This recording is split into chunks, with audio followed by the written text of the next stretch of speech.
Hello.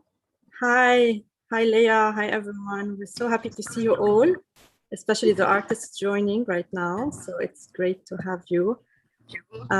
So I'm still waiting for people to join. There's a lot of traffic and plenty of stuff happening at the same time. So this event is going to be recorded and it's going to be published on the website artsandpolitics.me. So you will be having the chance to check it again on the website if you wish. So for now, what we're going to do, we'll just start with an introduction to get to know better who we are and why we're doing this. And then we will start by a tour. So we're going to scroll around and see what's new in this exhibition. What are the two new rooms that we're going to reveal today? We're going to see the artworks of all the artists. More than 75 artists participated in this event, and it's really beautiful. We have many of them today in the panel, but also in the audience. So we're going to have also to talk with some of you. And also we will have some questions to our artists who are featured today. So if you have any question at any time, please feel free to type it in the chat. I'll just send a hello. And I will start with an introduction and people are gonna continue joining during our talk. So first, just to let you know who we are and why we're here. My name is Randa Farah, and I'm the founder of I Have Learned Academy, which is a place where we teach everything that we didn't learn at school or at university. So there are so many things that no one really taught us, and we had to teach to learn them the hard way. And we've been doing conferences, cultural events, and I'm personally also the founder of Leptivity.com, a calendar for events, and an instructor at USG. So this is Leptivity, a calendar for events. And these are some of the conferences and events that we've done. So this was before Corona when we were able to hug and to have 400 people in one room. I really miss those days. But now there's also alternatives. So this is why we are doing events online and exhibitions online. So you can check more about us on our social media, Facebook, Instagram, and our website, ihavelearned.me/events. We are very happy to have partnered with Konrad Adenauer Stiftung since more than a year. And last year we did a series of talks called Innovation and Think Tank for a Better Lebanon. So there was plenty of interesting talks related to corruption, to financial inflation, to oil and gas. We had a very interesting talk about the leaders among us. And we had also various topics related to leadership, technology, elections. So everything was covered from different angles, and we had also Sarah Yafi with the new generation and politics. So we had actually 2 free talks every month, and we continued this series this year under the title Thoughts and Talks to Lebanon, and we also covered plenty of topics from electricity, subsidies, public health sector, trains in Lebanon, agriculture, tourism, economic crisis, and much more. So you can, I really invite you to check our upcoming sessions because we have very interesting topics coming soon. Also, we had the chance to collaborate on this super interesting project which is Echoes from Lebanon. And this collective virtual art exhibition was launched in March this year. And it's actually 4 rooms. So when you go on artsandpolitics.me, you will see that on the menu up, you have 4 rooms. One of them is Lebanon struggles. So here we talk about all the challenges of Lebanon, everything related to the pollution, to the waste, electricity, the dollar crisis, everything. So you can go and just scroll through the rooms, click on the artworks and check the beautiful artworks, and it's also different type of artworks. So we have photography, we have illustrations, we have like digital artworks, graffiti. So it's really, really wonderful. And also we have some small add-ons, like for example, here, if you click on those, you get stickers. So, and you click on them, you see the big pictures. We have like a sign, yafta, in every room, a TV screen in every room, and also the view on related to the theme. So this is the first room, Lebanon Struggles. The second one is the Revolution. Also, you can check it out, and we did already the launching in March. Today, we are going to reveal the 2 new rooms, and we will do a tour in a bit. The first one is the blast of the 4th of August, and the second one is the aftermath. So what happened after the blast? And I will just leave you with this quick video about the first 2 rooms, and then we will have a word by Dr. Malte Gayer, who is the representative of KAS in Lebanon.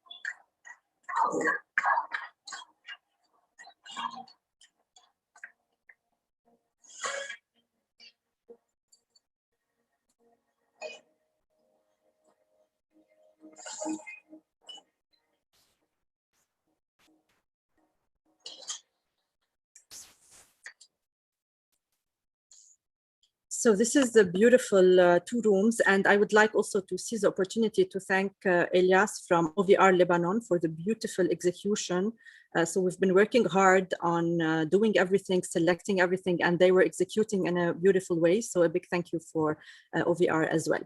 So in the first panel, we hosted 6 speakers, and today we will host new speakers. But before we introduce them, I would like to give the word to Dr. Malte Gayer, who will just introduce a bit Konrad Adenauer and why we are doing these projects. So Dr. Malte, the floor is yours. If you can just unmute yourself, please. Randa, thank you very much. I hope you can all hear me. Yes, we are. We can. Thank you very much for the introduction and this preview about what we already started with the opening of the first rooms of this virtual exhibition. And I think this is it's of course not a normal exhibition. Number one, it's virtual in a country where we are really struggling with the preconditions for turning any events virtual. I always liked a lot about this project that we are doing all of this from here, from Lebanon, while we are really struggling for basic infrastructure needs, and still here we are and opening the second part of this exhibition.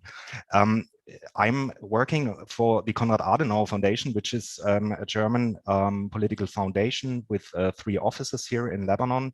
And usually we are very interested and very open also to engage dialogue, not necessarily only on political subjects, but especially like with the younger generation in our country. In Lebanon in the past years, of course, like we have also been trying our best to work with the many experts that Lebanon has, for instance, on the different policy fields and issues. I just mentioned the electricity sector, but also public finance reforms and everything. We worked with them together. We formulated recommendations also together with them. Unfortunately, we are now in a situation in Lebanon where we are beyond this point for the time being. I think it's safe to say that. We had a little bit also with me and my team being here in Lebanon during the August 4th explosion. We felt also maybe it's also time to go beyond the traditional formats that we have, that's dealing a lot with policy formulation, recommendation, and just do it in a more direct way. And to me, the most direct way, especially in situations where you run out of words to describe a situation, is arts. I also realized that when we faced the October uprisings in Lebanon and a huge mobilization of young people, of all strata of Lebanese society, arts was there from the very beginning. You remember the scenes on Martyr Square. Arts was, to me, like a very central channel through which political demands were formulated also, and not necessarily only political demands, but very basic and absolutely legitimate demands by the Lebanese people. We took this opportunity also, and of course after the August 4th blast, in which you really run out of words to describe how the situation was, the day itself, the aftermath.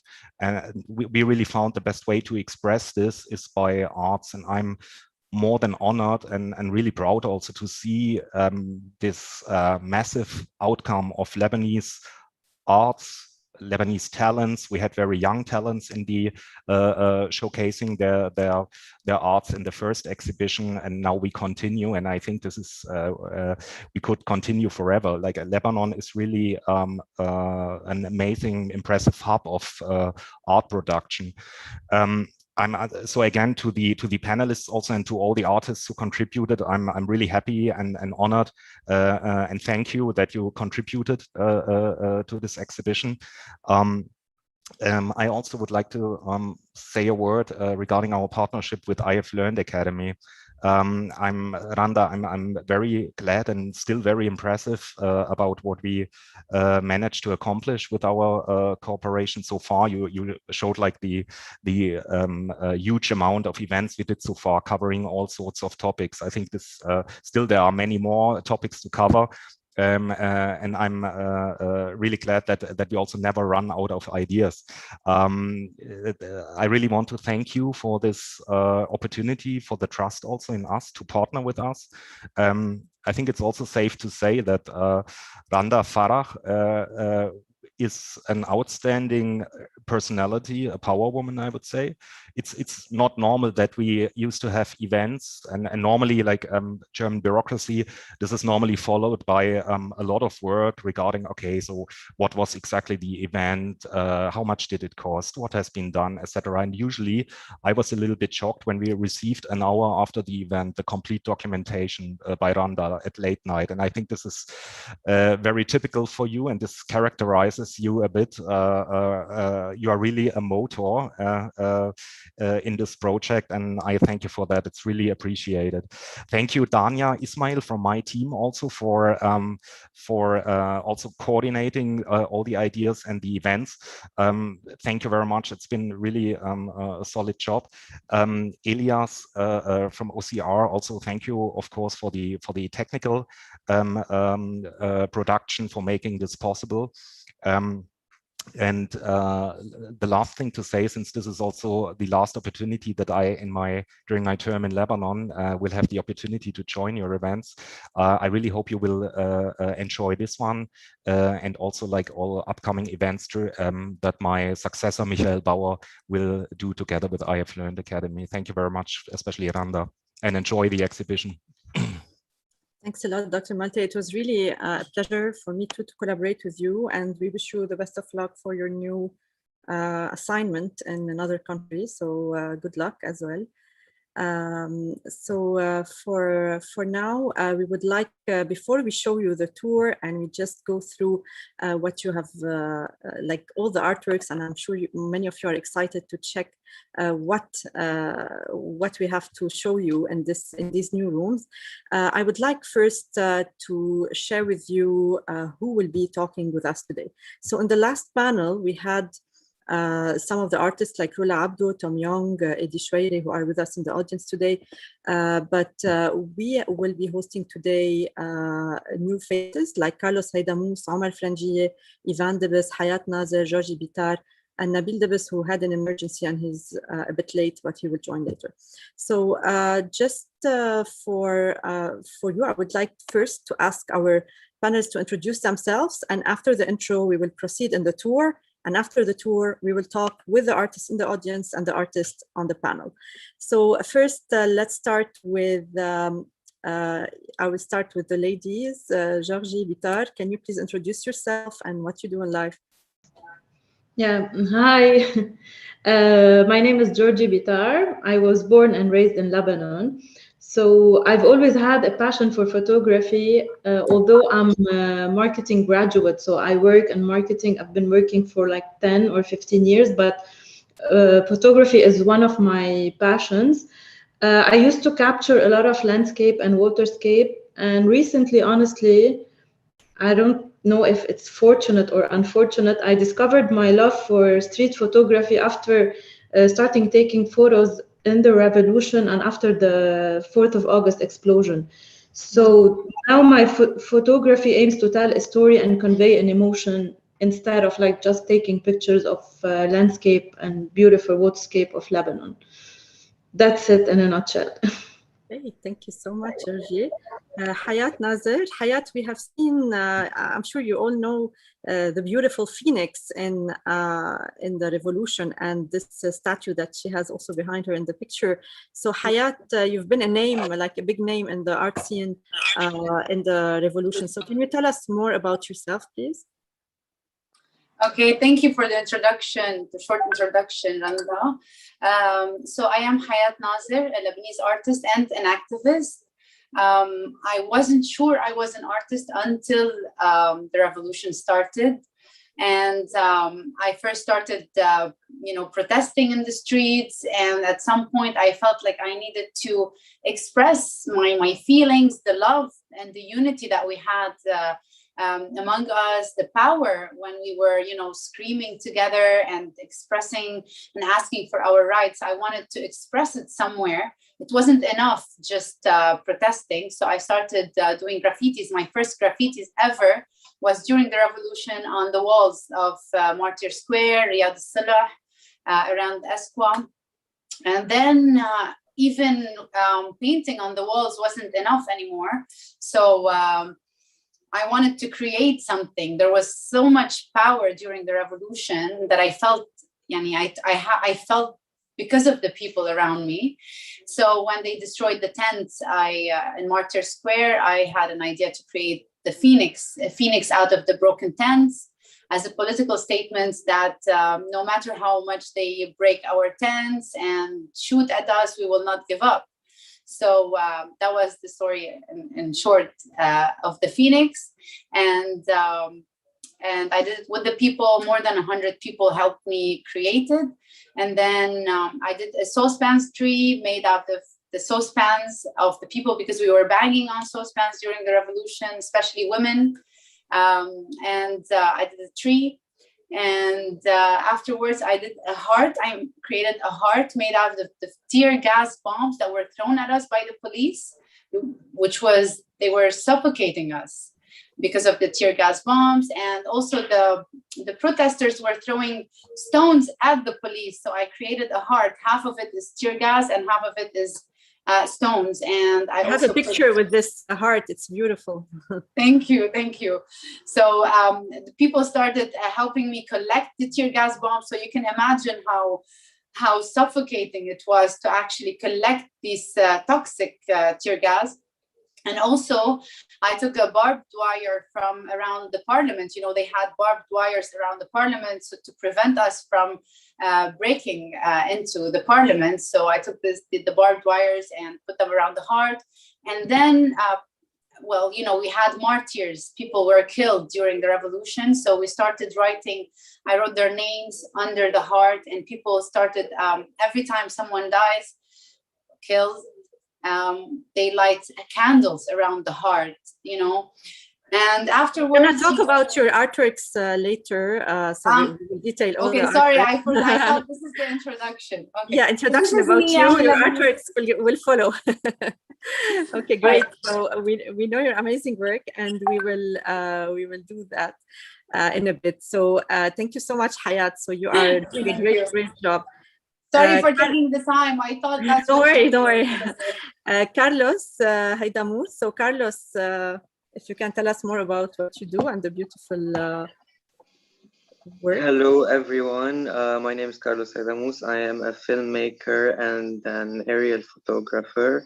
I specialize in landscape, in only aerial photography, landscape and cityscapes. And I also try to take aerial photography a little bit to the next level, not just like show wide angles, high angle view, and just that of any place. Some of my photos went viral on social media. You probably know them. The empty streets of Jalil, the mosque and church during the revolution. And I also do aerial videos as well, who went to several film festivals. And basically that's it. Amazing. We're gonna see your aerial photos in a bit. Ivan Davis. So Ivan lives in between France and Lebanon, and he's doing amazing Also, I'm sure you saw in the first two rooms the amazing illustrations he has done, and my favorite is actually the dog, the Chilean dog, because I personally love dogs. So, Ivan, you really express in a different and creative way. Can you tell us more about yourself?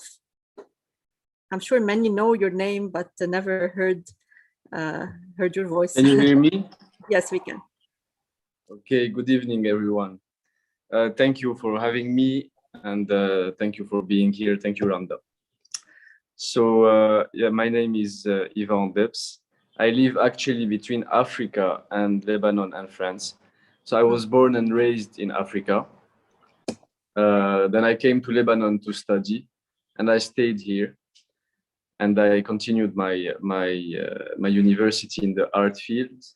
Then I started very young to work in newspapers and magazines. So I already had the political and social background in illustration.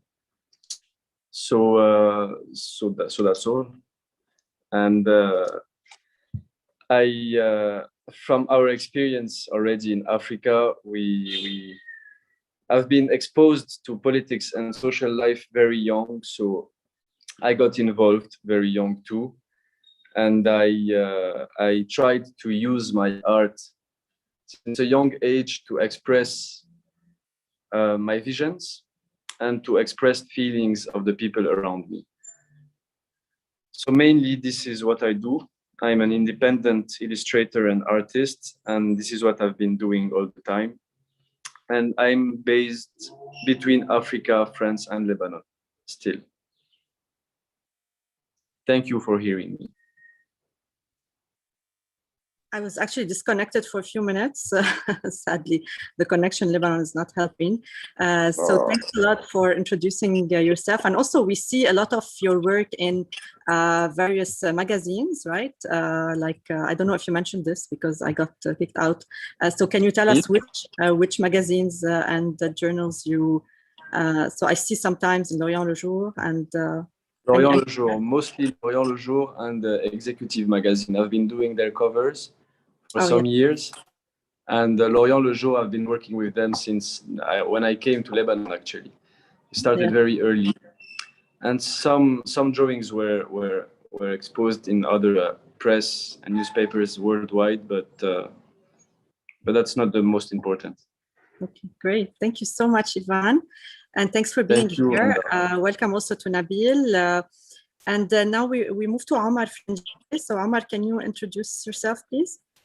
Hello, my name is Omar Franjiye. I'm a professional photographer and producer. I live in Lebanon. I was raised in north of Lebanon, mainly between Zgharta and Eden. And after I moved to Beirut for work and study, I love this city. I believe my photos are doing their job, showing the beauty of the city. Unfortunately, lately we had to feature some bad moments due to the bad situation in this country. That's it. Okay, great. Thank you so much, Omar. Thank you. Nabil Debis. So Nabil is joining from the art house. Can you hear us, Nabil? Yes. So if you can just unmute yourself and introduce yourself, please. Yes. Okay. Hello. Hi. I'm Nabil Debis. I am coming from Art House. My reason for being here, my background is finance, and I started been collecting art all my life since I was a kid.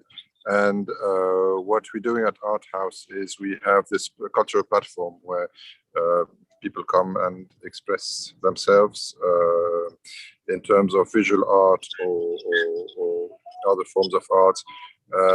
The reason for us having this is a non-lucrative business, the art part of it. And so we can keep our integrity in terms of choosing and curating and getting the people we would like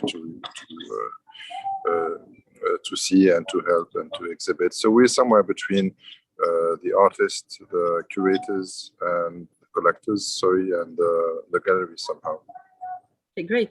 So Nabil, also, it's interesting to say that Art House was launched on the week of the explosion. The opening was supposed to be on the week of the explosion. So we're going to talk about this in a bit. So now I'm sure you're all excited to discover the new rooms. So I'm going to ask from Elias Haber of VR Lebanon to share your screen. And we're going to go and dive into the new rooms today. So I would like to welcome also the artists with us. We have Leah Nasnas Shami, Samir Name, they are doing amazing things. We have so many people here, Alia Sharawi, Amani Baine, we have also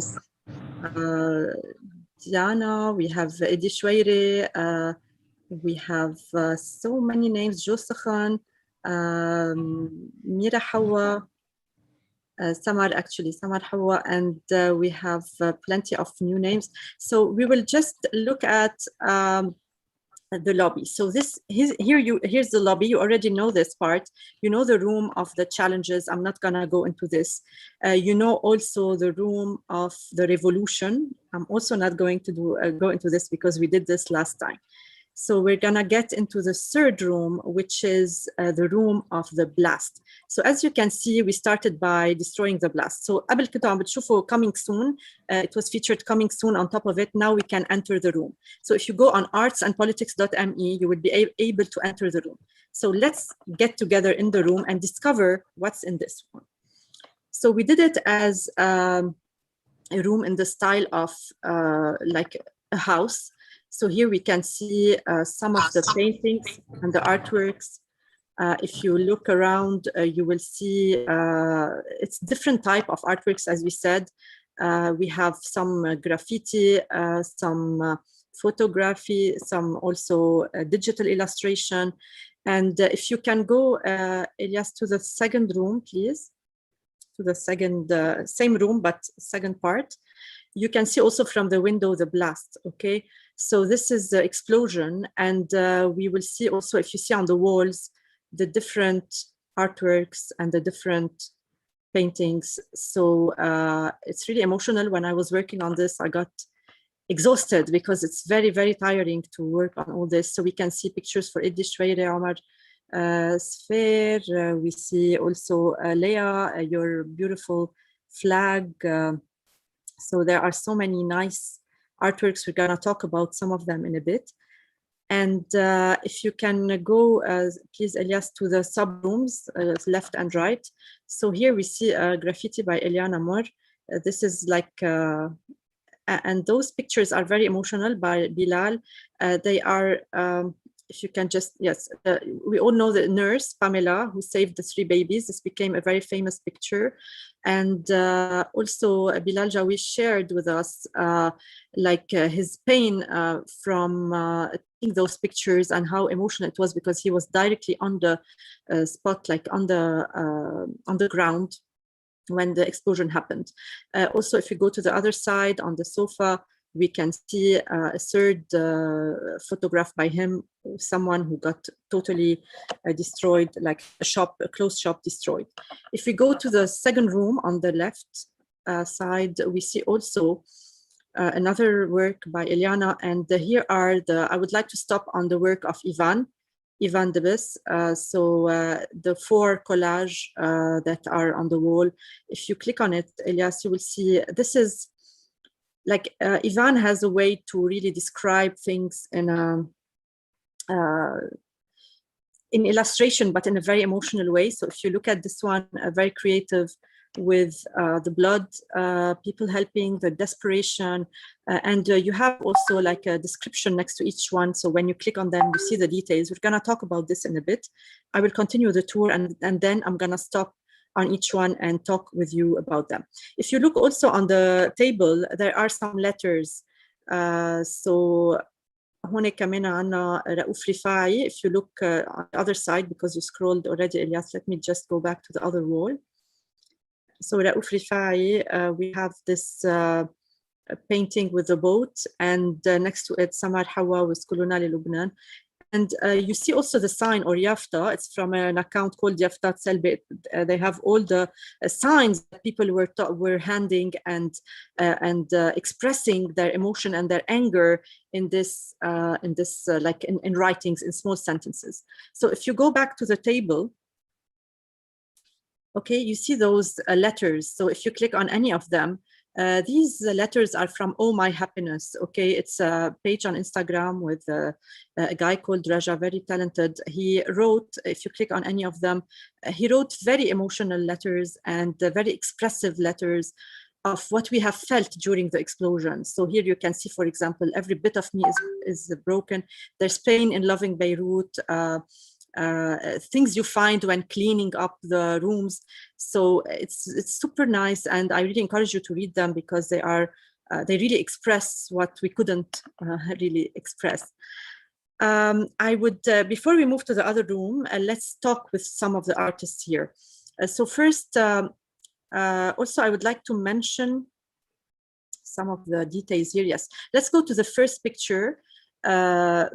Georgie Bitar. Also, there is a video in each room. If you look at the video, this is done by Joanna Abu Antoun about the moment of the blast. In a minute, we're gonna watch it alone, so not from here. Maybe we watch it directly from your screen, Elias. So this is what happened in the moment of the blast, and you can see, live again this ugly moment, but see how each one really lived this blast in a very horrific way, I would say. So this is done by Joanna Abu Antoun, and you can watch it calmly later. It has a sound, of course, but now we're keeping everything on mute. So let's move to Georgie, please. The first painting with the watches, and just ask Georgie, what was your experience, or if you can tell us more about your artwork featured in this exhibition. We have this one, and we have the other one with the teddy bear. So exactly. This one actually was taken in Jemaise the first week of the explosion. It wasn't taken on the first or on the second day. Yeah. I was walking there, and apparently someone just took all the watches that stopped functioning at 6:07, the time of the blast, and they collected them and put them in the street of Jemaise. It was really like a very emotional moment when I took the picture, because it's like the time when our life stopped, like the 6:07 on that day. It meant that our life stopped and like time stood still. So it was something that really moved me. And actually, this photo was featured as well in the Global Images for Global Crisis in New York, one of the exhibitions that chose from Instagram all the pictures worldwide that describe a global crisis, and it was one of them there. So that's it. Okay, it's great. Thank you. And if we can move to the other one, Elias, but let's see it from outside, not click on it. In the other room, the teddy bear with the cars, and yeah, don't click on it, just zoom on it from outside. This one, yes, yes, it was on the left, Elias, the one with the teddy bear, Ma'asiyarat. Okay, so we can see here a teddy bear. So this one is called, if you can zoom in without clicking, this one is called Children Murdering Childhood since 1975.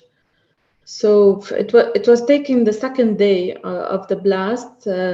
Actually, we were there trying to help everyone with their houses, and I saw this picture, and it reminded me of all the wars that happened in Lebanon and all the blasts.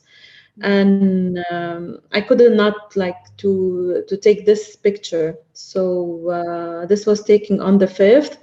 And it was something like I was thinking the whole time that this kid that has this teddy bear like was in his safest place, in his bed, in his room, and this happened. So it was an emotional picture as well for me. Actually, all the pictures that was taken this week was very emotional and very like sad when I took them. Exactly. Thank you so much.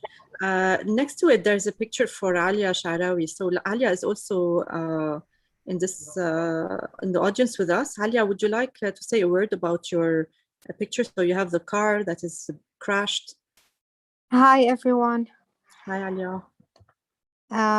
Actually, this is a picture I took a couple of days after the blast, and there's a graffiti on the wall with a girl who seems so sad. Yes.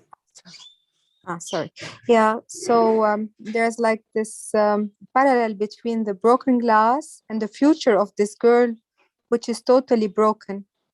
And I don't know, when I saw this, I was taking pictures in Jamaize, and it completely, I was really moved by this image. So I just grabbed my camera and I took this picture.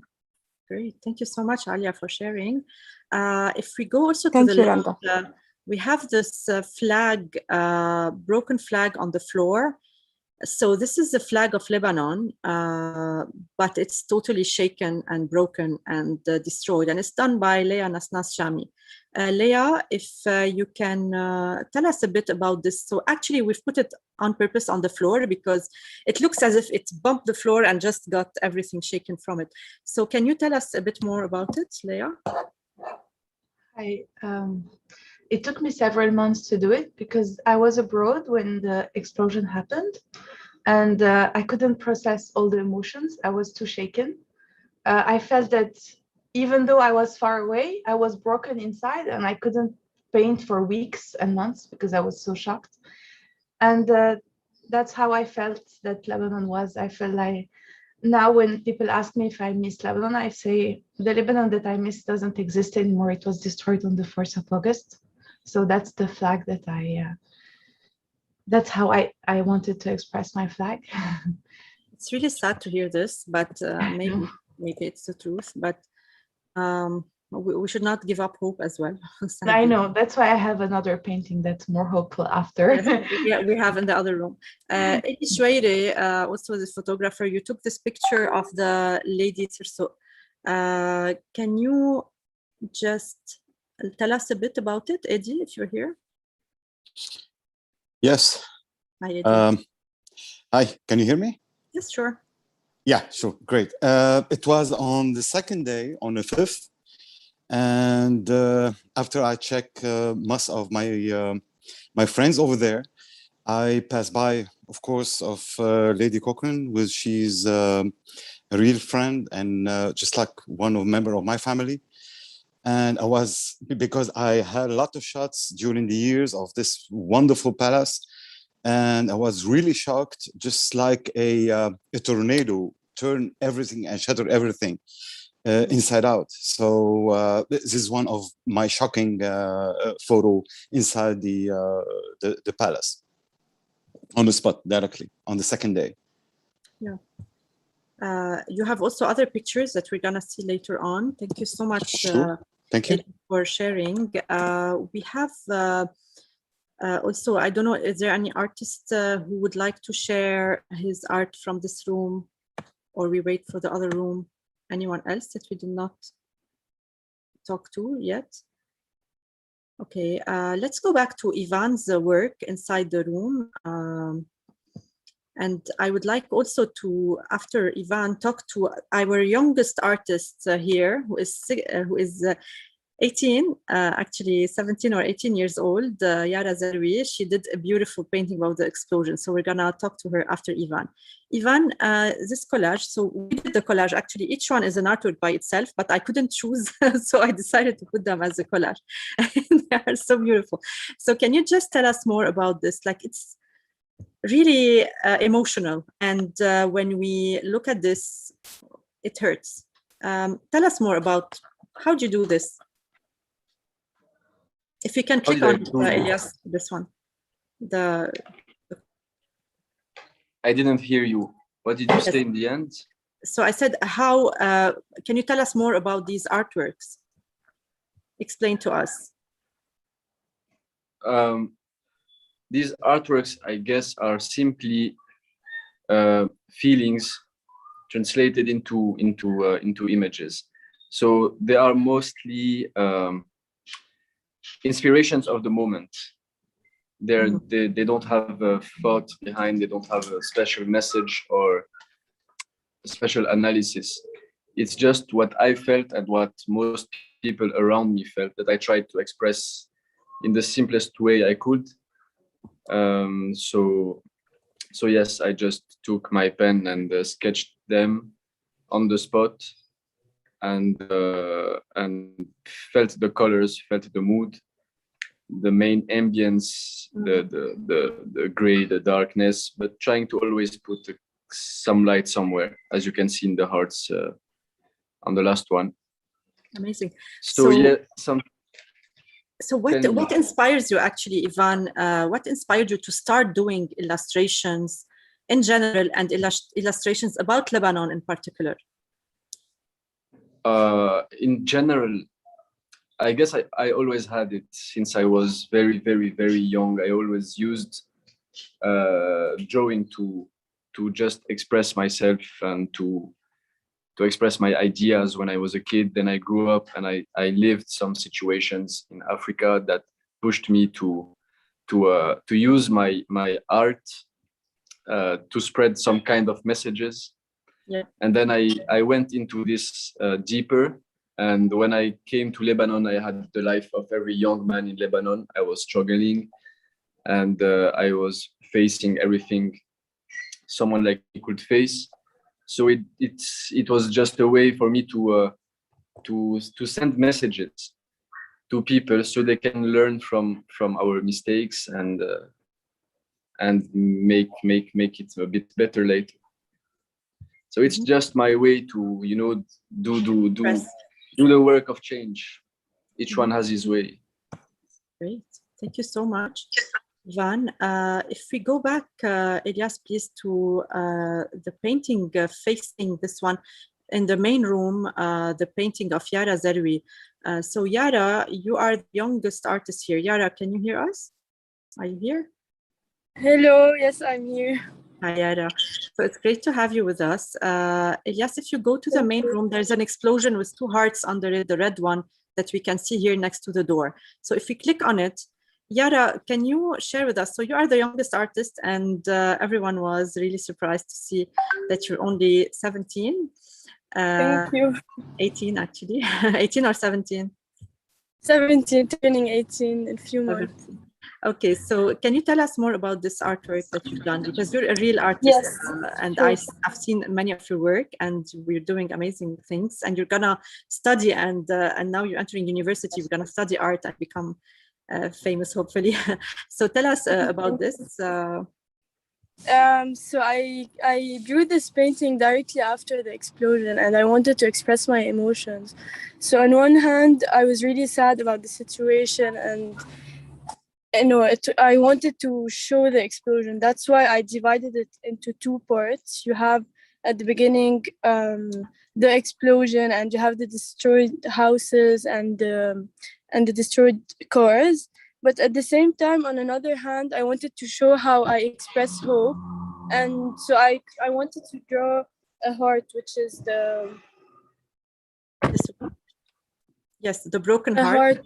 Sorry, I'm in the car because I had my graduation rehearsals.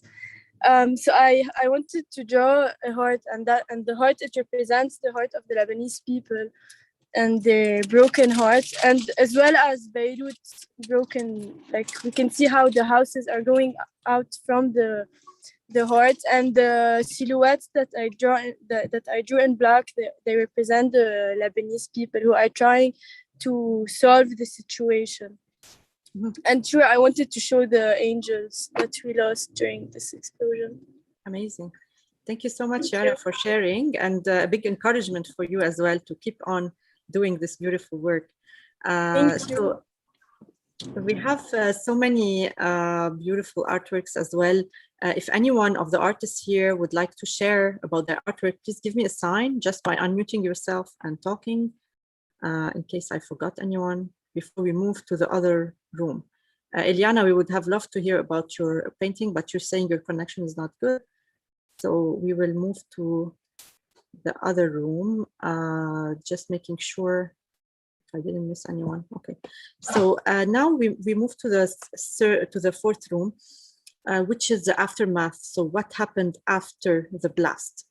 And here we can see also the pictures. So you can see we have here the picture by Carlos Haidamous, Rami Rizq, Edi Shweire, Carmen. This is Art House. We're gonna talk about this in a bit.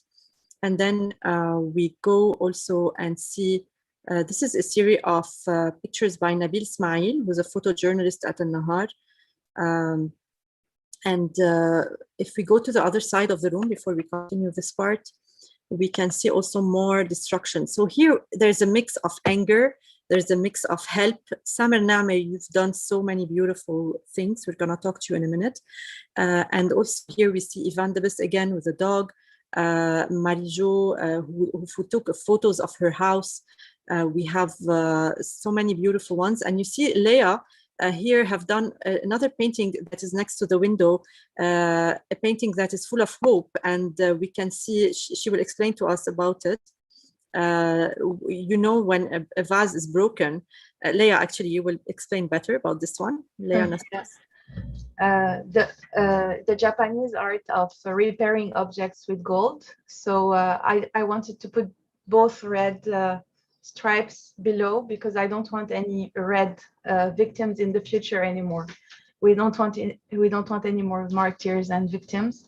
So, and I cannot change the flag, so I just put the two red stripes below and the white one up, and a new cedar tree that's clean without any old warlords in it. Yeah. And with it's like pieces of the flag glued with gold paint. Thank you. So it's more hopeful than the other one. Thank you, Leah. And also we see Rabia here, who did Rabia Yassin, this mashna'a. So it's really expressive of this anger that we have felt during this, you know, after this blast. Nabil Ismail also with this painting of the port and the dead trees. If we move also to the right side, also in this room, there's a background music by Oak, Alan Saif.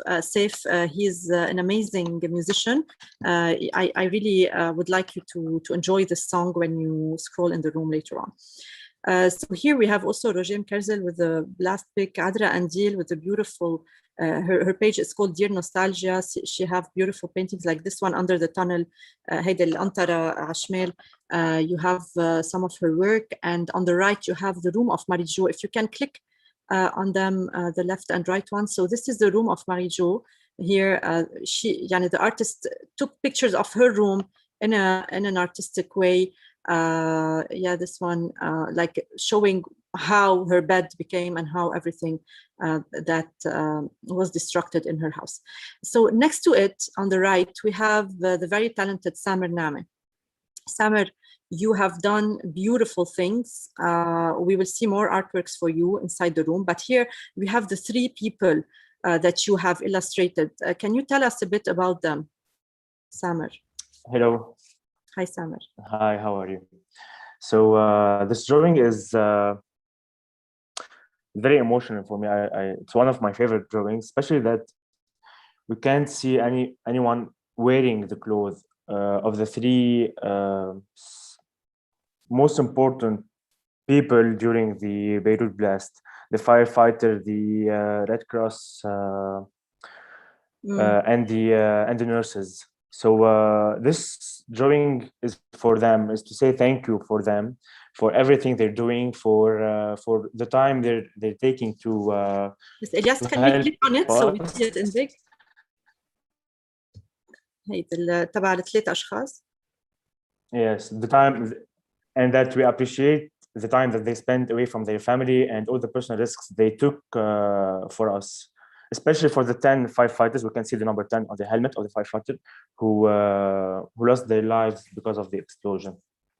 Who was the number 10? That's it. It's a thank you. The 10 people you mean? No, the total is 10. Is 10. Yes. Wow, amazing. So it's a thank you. It's a thank you for them, for the hard work they're doing, and and the prayers because they lost their lives. Mm-hmm. We're gonna get to more work by Samer in a bit. If we can, Elias, go into the small room to the left and enter it. We can see also here, this is my favorite one for Ivan with the dog outside. And here we have Rachel with this, how was your summer? بنشوف someone crying, someone taking a bath, someone like angry, and someone cleaning up. So that was really our summer last year. Very sad and emotional. Another angry painting illustration by Michel Chama. Michel expressed his anger in this one. And here we have a collage of different artists in one. So if you can see the collage, Elias, in big. So we have Omar Frangier, we have Nada Rafael. Can you click on it, please? And Emile Aissa. Like it's different artists featured here, and Elise Khouri. So we can see that each one from his angle took pictures of destroyed houses, but it's really, we made of them one big artwork so that you can see the different perspectives of the artists. Thank you for this. We can also, if you can go, Elias, to the left, yes, to continue here, we have another work by Samer. If you can click on it, Samer, your artwork are very, there's a lot of hope in these illustrations. Yes, all my drawing, all my illustrations are based on, like all the artists, like they are based on emotions. During these times, like the most dominant emotion was sadness or anger, but I always look for a light somewhere. It's like a theme I'm working on, which is I have hope for a better tomorrow. So with all these events that happened, I'm always trying to find something that's good, or maybe looking for the light at the end. So yes, this is the message I was hoping to spread with my illustrations. So yes, the first drawing is it's named Hope, and the second one illustrates the lives that we lost, but at the same time we love them, and we'll always keep praying for them, maybe. So amazing. Thank you so much, Samer. We have also another artwork for you that we're going to show later. Elias, if you can go on the wall facing it with the three people, the three ladies, how was your summer? Rachel Mawad, would you like to say a word about your artwork? This illustration, how was your summer? Rachel? Hi, hello. Hi, can you guys hear me? Yeah. Yes. First of all, thanks for having me. Yes, this illustration was really an expression of what I was feeling at the time. I don't live in Lebanon. I was there for the summer. I'm here, I mean, every summer, a few months in the year. But that specific summer, I went back home with a broken heart. And I think this is what I was trying to express. The anger, the mix of feelings, basically, the anger, the trying to help, trying to be included in what was going on in terms of helping out, and also just the personal like sadness that I was feeling, leaving and having to leave. And I thought that a lot of people could relate to that as well. So yeah, this is what I guess it is. Amazing. Thank you so much for this artwork. If we go back to the other, let's go to the other room, the other side. Then we're going to talk with Nabil Dibis about Art House and what happened on the day of the blast. So just here, we can see on this side, we can see the revolution that came back again. So this was Joe Sakhan. Joe, you are also taking beautiful pictures. Joe Sakhan, I don't know if you're still with us. Yes. Joe, would you like to say a word about if we can click on this photo collage that is right on top of the table? Joe Sakhan, I don't know if you can hear me. So Joe took some amazing pictures related to like how people came back again with on the balconies and everywhere just to express their anger So Joe can hone, بس ما بعرف وينه. Okay, I don't know if you can hear me, but just if you would like to say a word, Joe, let us know. And then if we can look at the other side of the room, if you close this one, and on the table, by the way, there are postcards. Can you click on them, please?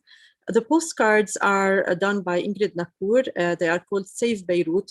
So you can see the different pictures of different monuments of different, it's like the heritage of Lebanon. I was doing them as photographs and as postcards to to help with the funds people in Lebanon. So thanks for this. And if we go also, there's also letters from Oh My Happiness. You can also click on them and read more and more about them. If we go on the other side of the wall, there's also the Yafta, and here we have a photo by Edi Shweiri and another one, a collage by Omar Frangieh. So Omar, can you tell us a bit about this? And afterwards we will move to Nabil and Hayat. So, and Carlos. Omar, just click on this, please.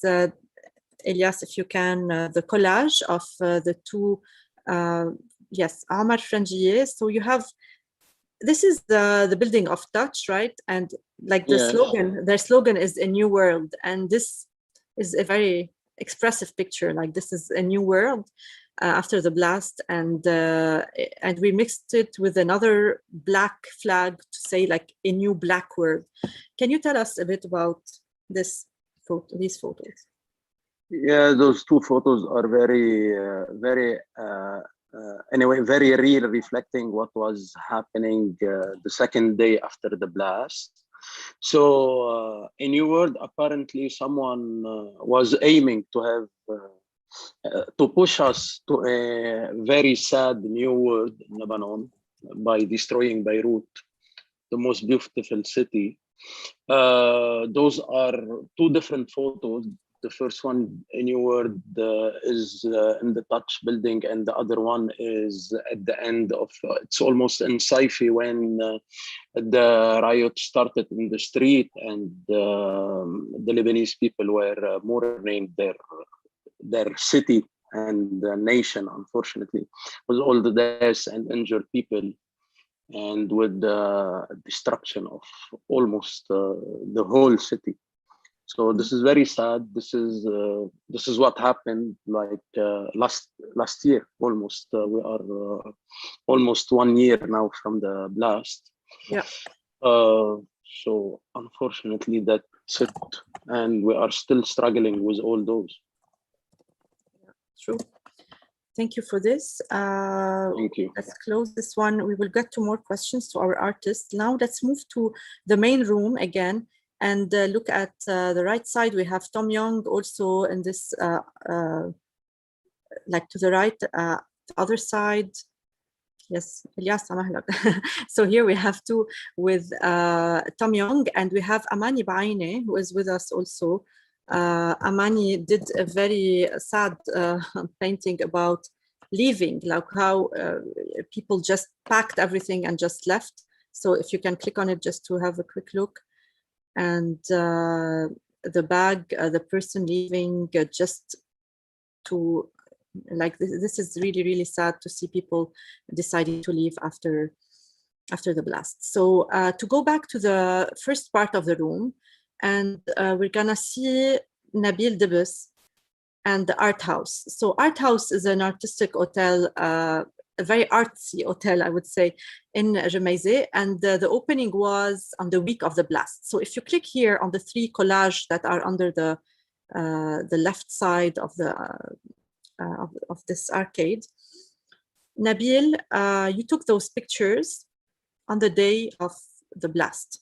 So I know it was very emotional to have this experience, like you're opening a new hotel, investing everything, and now you see yourself just having to deal with the debris.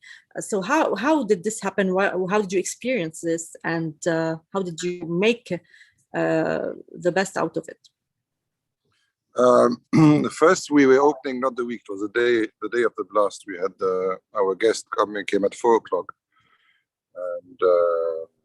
And we ended up outside, heard the first blast, then heard the plane, and then we thought this is an aerial attack, and luckily we heard that plane, and we run inside and hid under the bar because of experience since of the war since '75.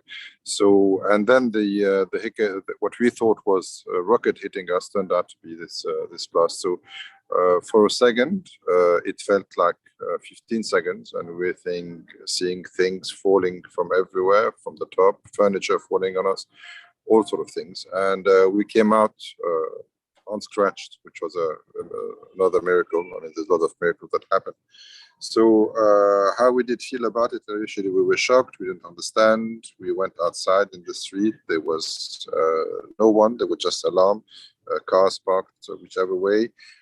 And then a few minutes later, people started coming out covered with bloods, and then we had to try to help take them on the motorbikes to hospitals where it was even worse. And so this is how we lived it. Total trauma, total not understanding. So before we knew what happened, there was no room for anger, there was just room for trying to understand what was going on. Yes, so what happened is that the next day we understood, next day we decided, the same day we decided to secure the place first. Next day we understood what had happened. And what we thought we understood, because we still understand what happened. We don't understand what really happened. Anyway, we saw the people coming in the street, and like an army of people with their brooms, trying to help, to clean, to help the older people. And that was really sort of give us goosebumps and tears to our eyes. And that was really what's told us we have no right to self-pity. We have no right to sit down and feel sorry for ourselves. There's no leadership. There's nothing at all.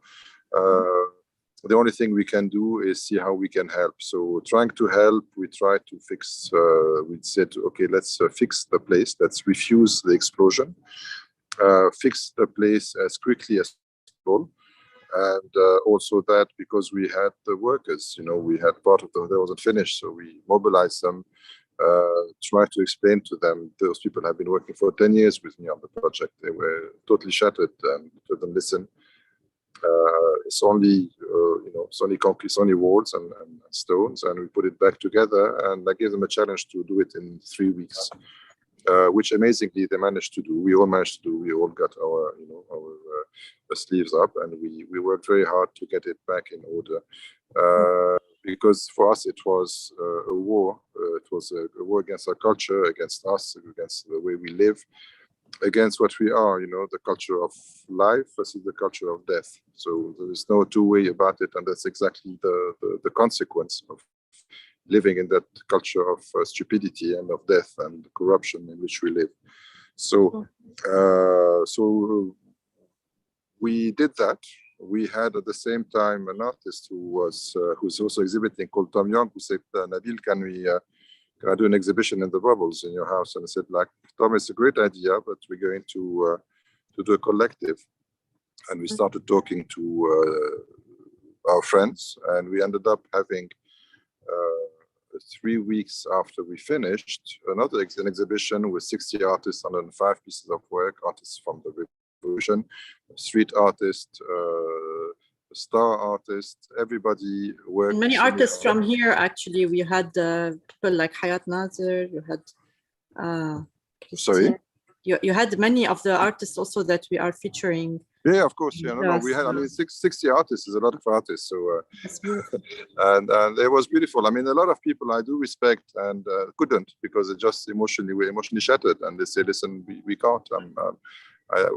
So also you have to respect that. We have some other artists who told us, "Listen," because it was a charity thing, and it was going to part of it was going to be sold at Christie's, who were saying, "Oh, we can't be bothered to fill the forms."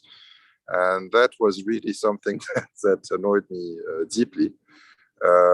But it's life, and so we did it. We did it for the Red Cross. We did it for the artists. It went, the sales proceed went 50-50, and it was amazing because it gave us it gave us a reason for hope, for standing together, for thinking differently, from avoiding, the depression, and for gaining time to see what, how can we bond together. And the bonding was amazing, and I was really, really impressed.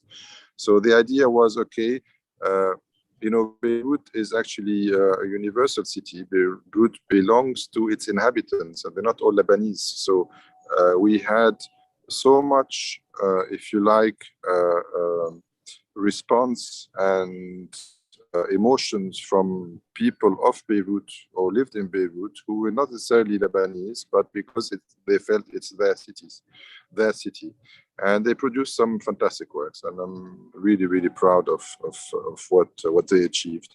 So, I mean, that is, if you like, how we lived the past, and we're still living it. We're still extremely angry, and frankly, nothing was achieved. It's been a year now, and we're still there with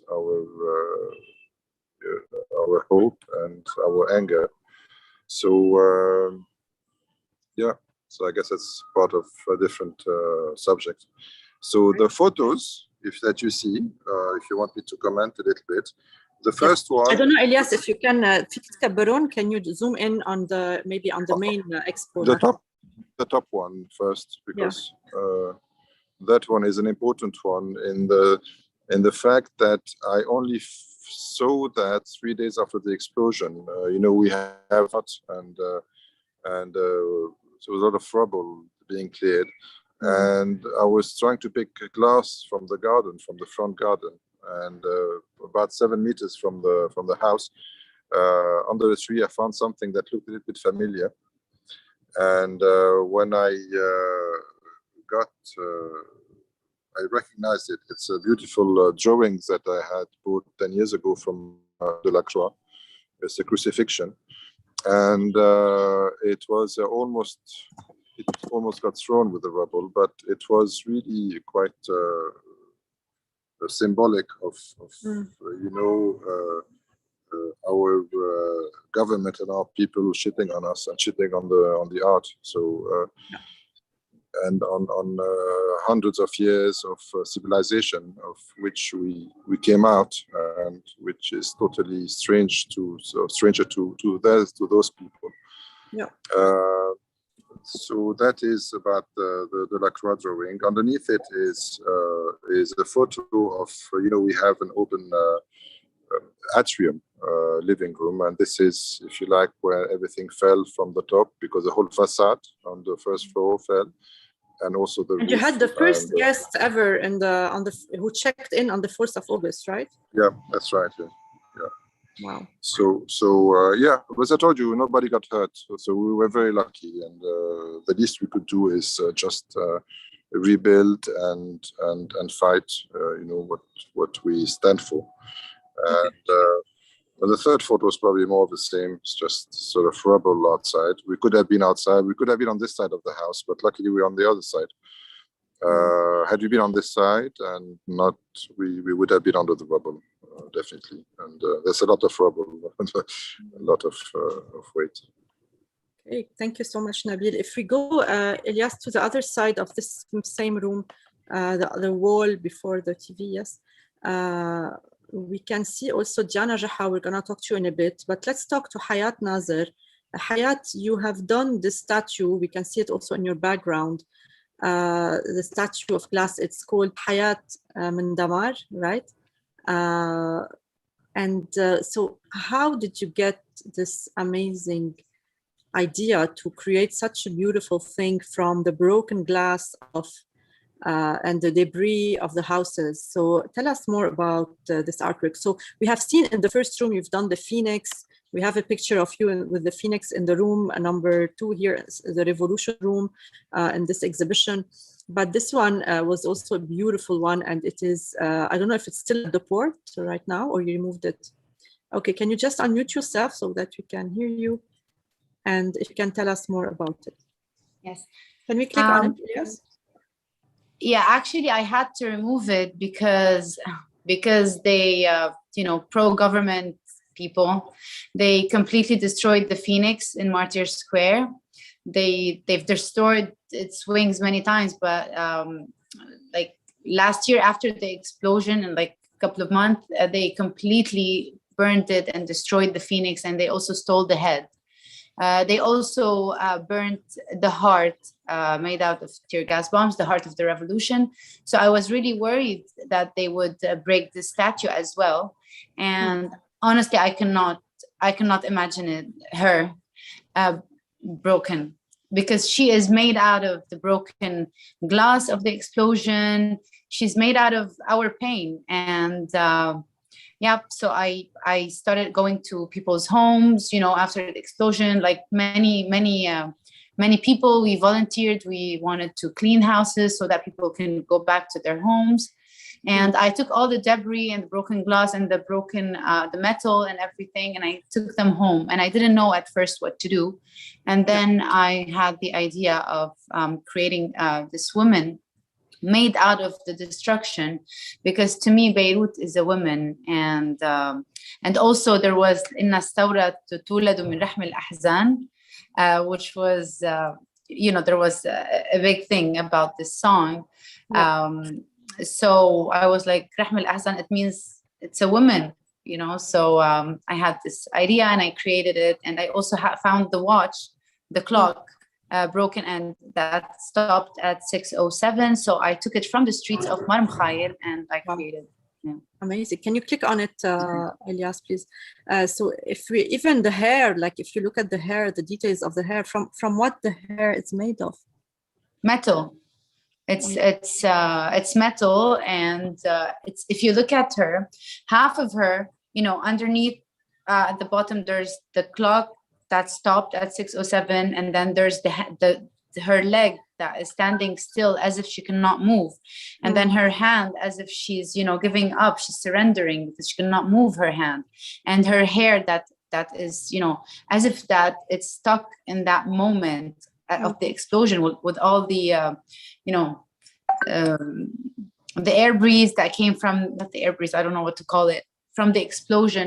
So half of her is still stuck at the moment of the explosion, and the other half, if you look at her feet, her leg is it's as if she's starting to move forward, and her hand is up high holding the flame, and her face is looking forward.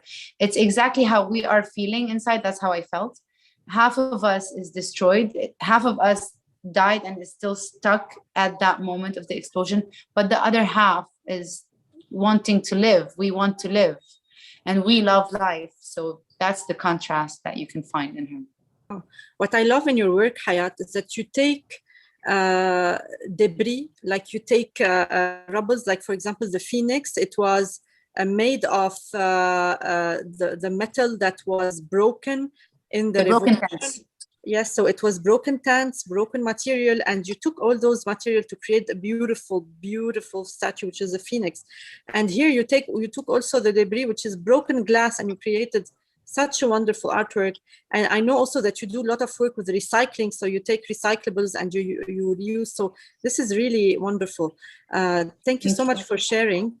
Thank you. And if we go also to, we're gonna talk about Carlos and all this, but just 1 second, I'm gonna go to the left of this Hayat painting photo. Before it, there's Diana Jaha. I don't know, Diana, if you would like to talk. This is the Phoenix of Hayat, but what I love is that sometimes one like artist inspires another. So Diana Jaha, you painted this Phoenix and the port, and you spoke about how Beirut will rise again. Would you like to say a word about this? Hi, Randa. Hi, everyone. Hello. Thank you for having me. I created this piece after the explosion. I wanted to include the Silo Sport, and also I added the phoenix, or the bird, as a symbol of rebirth and hope. And this is what we need right now, especially now. And I chose 2 contrast colors. As you can see, the gray and white, and the yellow also to show more that After the darkness, there is light. Amazing. Thank you for sharing. And also, if we go on the same wall, this is the art of Boo also. They did a wonderful illustration, Bernard Haj. And if we go to the one after Bernard Haj, there is also another one by Samer, the angels, and we can see here the wings. If you click on it, it's a beautiful one as well. So this is Samer Name as well. Hope to come back. You see people leaving. I don't know, Samer, if you want to say a word, and then. Yes, it's also about the series of hope, and it's more about a call for us to stay strong, to stand up, and to fight. Because we can see at the background the horror, and we can see in the first plan the hope, the two characters that are standing up and willing to fight again for this country. So that's it. And I just wanted to say that thank you for this, for having me, and for this opportunity, and for this amazing exhibition as well. Great, thanks. So also, if we look at the other wall facing it, so here we have the video also of the woman playing the piano, so you can watch a reportage about her. And in the other wall on the left side, so at the entrance, we have Carlos Haidamou in the other second picture having an aerial photo of the port from above. So the second photo with the port from above, if we can click on it, and Elias, and show a bit Carlos' work. So Carlos, you are specialized not in photography, but in aerial photography. And you took some nice, very nice pictures of the revolution with the cedar in the Independence Day. And here also you took the port. So can you tell us more about why aerial photography? First of all, thank you for having me. Aerial photography because you feel freedom with aerial photography. You can go literally like anywhere. You can just take any angle. There's a lot of freedom, just like a bird flying. So I feel myself up there with the drone when flying it. So that's why aerial photography basically. Okay, great, thank you. Ivan, I would like to ask you, so I will let the room scroll while I'm now talking. If you want me, I can. If you want me to talk about the picture, I can talk about it. Yes, go ahead, and then we move to Ivan. Yes. Okay. So basically, at first, when the explosion happened on the 4th of August, I didn't want to shoot. I didn't want to film anything, to take any photo, because I usually take beautiful photos, landscapes. I already said in the introduction that I did a few films that went to festivals, aerial films about Lebanon. One of them, the introduction starts that says that maybe you have seen a war zone. They have shown you a war zone, a desert. Let me show you the real Lebanon. And then beautiful landscape video starts, aerial video actually. So so yes, it was traumatizing for everyone, but for me, because I usually take beautiful photos and post them on social media, most of them go viral, as I already said. I couldn't shoot this because that's not what I do. That's not my thing. So after about 1 month and a half, I said no, I should take photos of this because we shouldn't forget. We should keep something to remind us that this actually happened in case one day we forgot. So I took this photo, and for me, there's some kind of beauty in it. Just like Hayat said, if you look at the silos, half of it is broken, just like us, but the other half is still standing, just like we want to keep standing and continue and rebuild. Wow, amazing comparison. And this is what I like about artists, how they see things differently. And I would like to ask Ivan, so if we go back to the room, actually to the other side of the room with the dog and the heart connection. So this is one of my favorites. And if you click on it, you can see. So I would like to ask Ivan, like seeing things through the eyes of an artist is always different. do you feel or do you see that you see things in a way that other people do not see? Do you see things that people who are not artists cannot see in the same way you do? For example, here, this emotional picture, like how you connected the heart of the dog to this heart of the potential person under the rubble. So I mean, how did this come to your mind? And tell us more. Do you see things that other people don't see? I think personally, I personally believe that no, as an artist, I don't know, I don't talk for everyone does, but as for me, I don't believe that I see things differently than anyone else. In the contrary, I think I see things exactly as the same as everyone see them, but maybe I have a easy way to translate them into an image, but I don't think it's different from most. I think most people could have felt this, and it's not about seeing things differently. It's about interpreting and putting them into symbols so people can refer to them and can relate to them. So this is what I noticed with my work, that most people relate to it because I think they see the same. As simply as that. So it's about expression, actually. So it's how you express. Yes. I think everyone feels it and everyone sees it, but not everyone has the time to do it or the capacity to do it, maybe. But I'm sure that everyone saw this image and everyone felt this connection and the heart connected to the dog's heart. This is not very complicated to see, you know. It's just put it into an image. Amazing.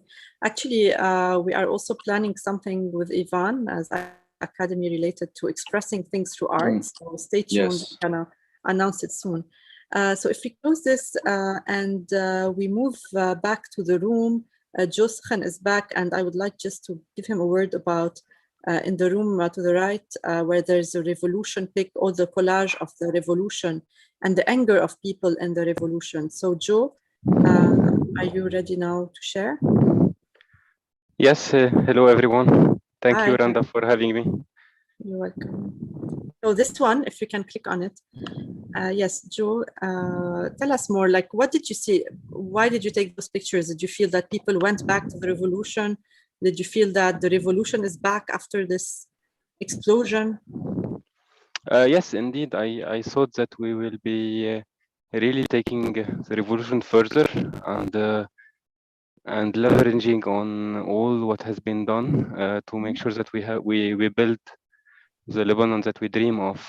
So I felt there is a power in all of the people reunited, because it went down a little bit before this event, the sad event, the revolution.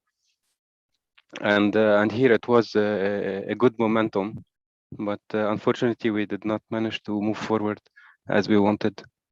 And another part of these pictures, I mean, those buildings that you see are usually they are closed, they are empty and closed. I mean, they are for fortunate people that they buy them, but rarely see people living in them. And here you see them filled with life and people and all over Beirut Center, which was really something that I wanted to capture. All the people on those balconies. Usually there are empty, those buildings. Thank you so much, Joe, for sharing. I would like to ask all of you, Omar, Georgie, Carlos, Ivan, Nabil, Hayat, and anyone who would like to answer, like, if you have lived those emotions, what are the most emotional moments you have lived? By the way, this is a beautiful artwork done by pencil by Rula Abdo. She did this. It's really, really amazing. I don't want to die in an explosion. I don't want to die from pain. I don't want to die from hunger. I don't want to die from being humiliated. So it's really wonderful. So to go back to the question, I was asking you, is there any emotional moment that really you cannot forget, that when you were taking the shot or doing the artwork, you almost cried, or you felt that this is really too much? Did you feel this? Or if you'd like to share any of those moments? If you're ready, just unmute yourself and share. I'm gonna share something. Actually, Randa, you mentioned something that if we were about to cry, honestly, the first week of the explosion, every time I was there and I was taking the pictures, I was crying the whole time. Because when we saw it on the TV, I don't know if everyone felt the same, but I didn't like expect to see that that huge of a blast or explosion. So I wasn't expecting this. So and seeing the people on the roads and the blood and everything, like we didn't stop crying, honestly. So the whole thing was emotional, not specifically one or two pictures or anything. Great. Anyone else would like to share? Actually, since we're talking about crying, in fact, I could not cry for a while. I was like, the adrenaline was so high, and I was, you know, in the streets trying to help. I felt like I needed to act and to do something that I couldn't even have the time to cry. So I was working during the day, you know, volunteering, and then at night working on the sculpture until after, I think in November, I broke down. When I was finishing the sculpture, I broke down. But at the beginning, I couldn't cry. The emotion, I felt like I didn't have any emotion, you know? It was all building up. What about Omar, Carlos, Nabil, Ivan? Yes, what happened exactly? It's very emotional. It was very emotionally driven, since what happened to Beirut is huge. It's something that we cannot, at least me, I cannot still realize what happened exactly, knowing that I was in Ashrafiyeh at the minute of the blast, but without my camera, I had my iPhone. But yes, it is very emotional, very sad. It's huge. And I think it's very obvious in my photos, at least the one we had here in those rooms. Everything changed in a couple of seconds. This is not the city that we lived in. This is totally different. Everything was on the floor. Yeah, from people to furniture to trees to buildings to woods, everything was on the floor. So it's very emotional, very difficult, and very. I think it's very very expressive in my photo. Thanks for sharing. Elias, if we click on this artwork next to the door, after the door, actually, the one of Nada Rafael. Nada, are you with us? Taba Jemaize, there's a collage of Jemaize like on the wall. Yes, this one, the black and white. Nada Rafael, are you here? Are you ready to share? Hi, Nada. So Nada, you took amazing pictures of different moments, and this is a very emotional moment, seeing all those cars destroyed. So can you tell us a bit about that? Well, it's a bit hard. It's a bit hard for me to talk about that, especially that we are coming to very quickly to the 1 year of this explosion. And I was there like for actually 2 months on the streets, listening to people, hearing the stories of everyone. And actually, these 2 pictures were taken the next day in the morning, really early in the morning. And everything I could just hear was only the glass, like the sound of the glass. And every night when I sleep, the first thing I listen to when I just close my eyes is still the sound of the glass on the floor, the glass of the floor that you always listen, you always hear, and it comes like an echo and everything. So I tried in my picture to show a bit of, I like to call it more the image, the sound than the image, the sound of it. Can you imagine walking on these streets in the morning? There's just nothing, and there's the echo of the glass, and there's no one on those two pictures. There's only like nothing. It's like as if it's a ghost. It's a city. It's a ghost only. and I wanted to share them in black and white because this is how I felt. I was just black and white. There was nothing. There was no colors, no energy, nothing. So yeah, this is for those two pictures. So if we go to the lobby, we have another picture of you with the statue of the Martyr Square. So if we go to the lobby, Elias, and then we have the statue of the Martyr Square with the Mashna'a. So you were also expressing the anger. So on the, I think the fourth room, yes, this one. Can you also tell us about that one?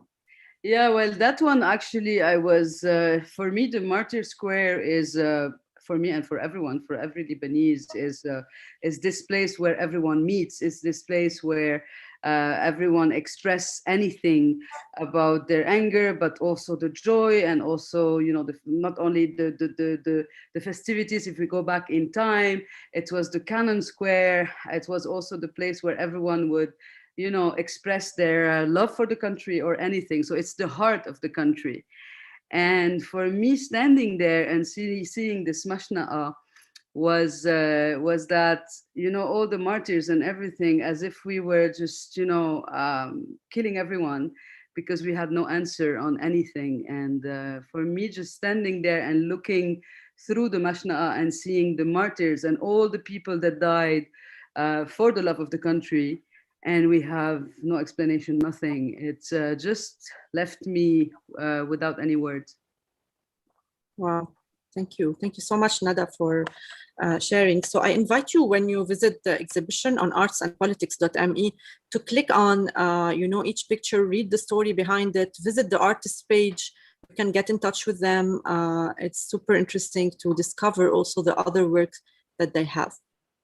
To go back to the rooms, I would like to ask Hayat. Hayat, you are also an activist. You're not only an artist. So yes. Concerning, like, did you ever, as an activist, is there any message that you want to get across through your art? Well, it's been really, okay, one second. It's been really tough what we've been through. And as an activist right now, I feel like I need a break. So I really don't know what to tell the people. I've always been, you know, trying to motivate people to go down to the streets, to do something. But right now, I don't want to say something that I don't 100% feel at the moment. Right now, I don't feel I'm able to do anything. That's the truth. Right now, I feel so broken, and I need some time to get back on my feet. And I feel that this is how we are all, most of the people are feeling, especially the protesters that really tried so hard in Lebanon to make a change. And yeah,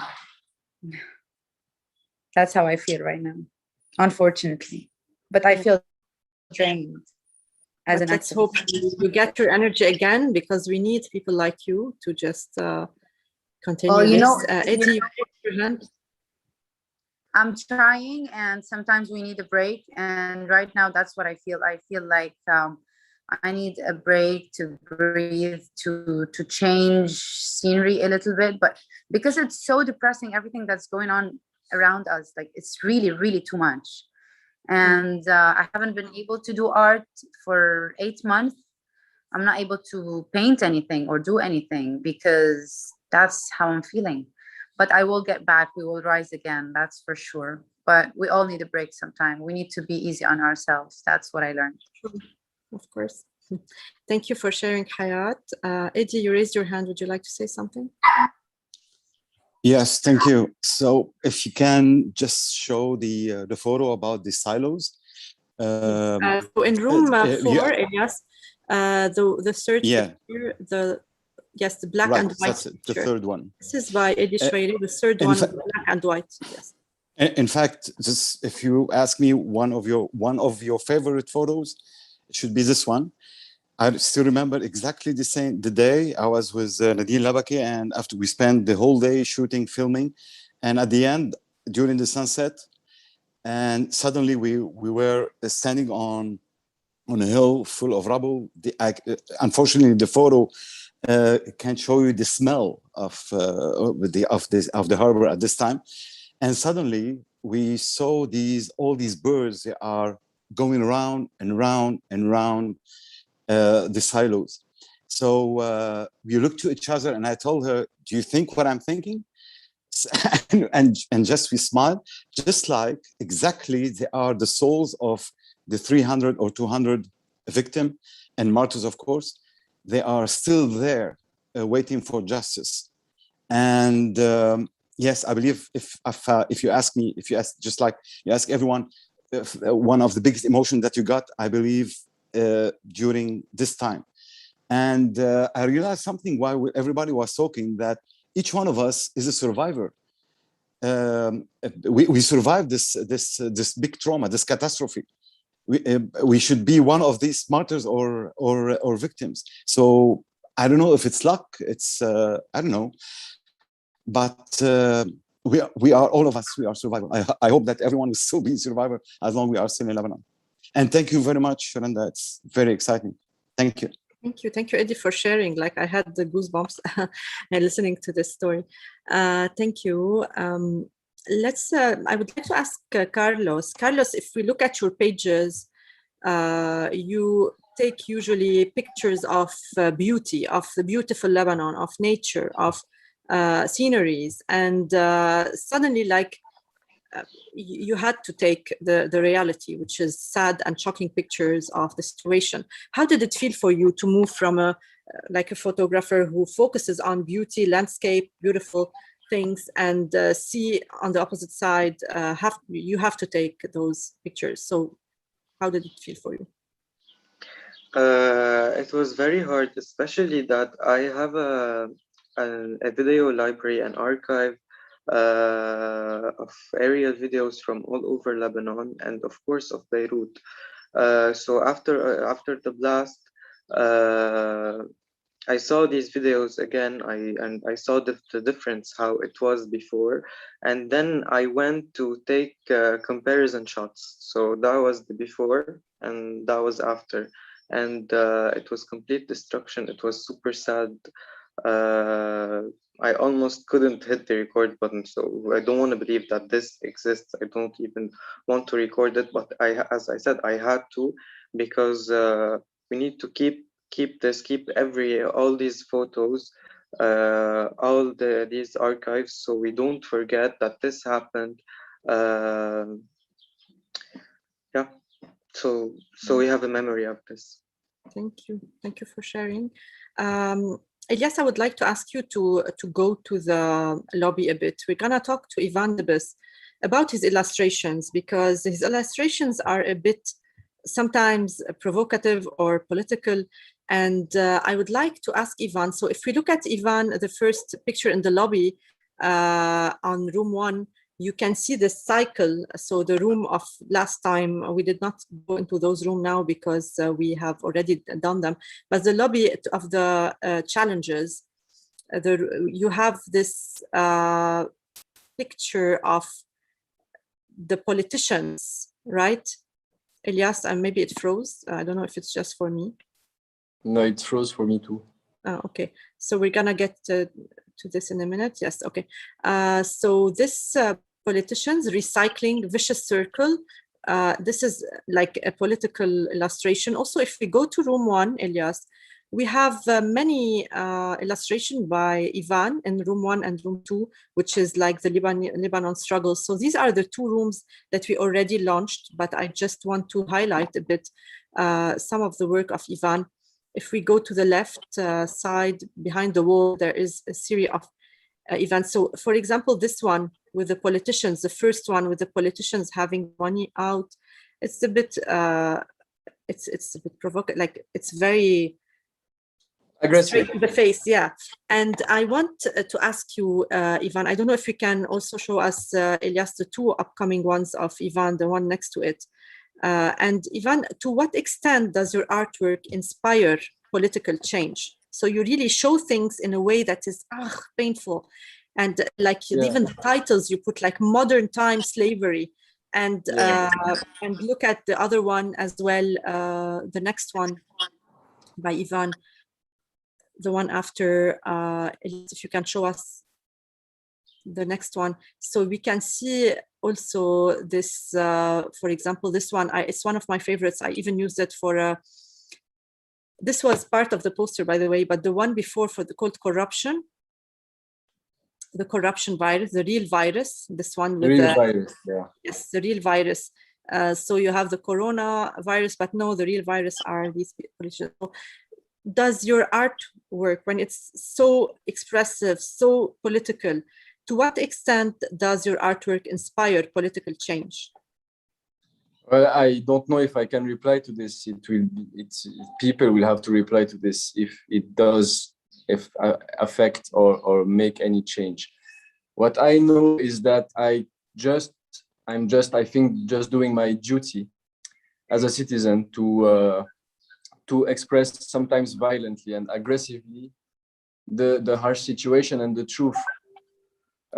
So I just can tell you what my goal is. My goal is that some children might see them and get influenced by them and think twice when they grow up.